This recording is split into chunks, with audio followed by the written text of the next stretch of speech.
ارتفاع الجنيه المصري أمام الدولار الأمريكي ليصل سعر الشراء 48 جنيه و23 قرش في البنك المركزي المصري. أهلا بكم في قناتنا.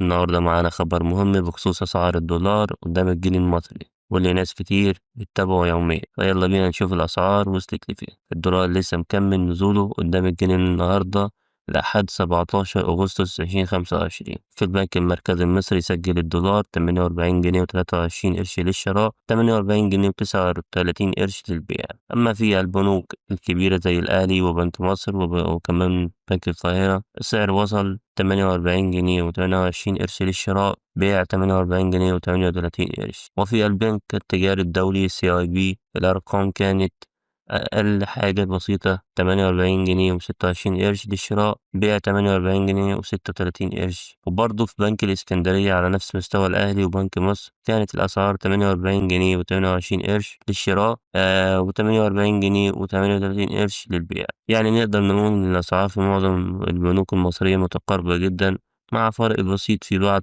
البنوك الخاصة. وبكده نكون استعرضنا معاكم أسعار الدولار النهاردة. قولولنا في التعليقات شايفين الدولار ممكن يوصل لفين الفترة اللي جاية. ولو الفيديو عجبكم ما تنسوش تدعمونا بلايك وتشتركوا في القناة وتفعلوا الجرس عشان يوصل لكم كل جديد من فيديوهاتنا.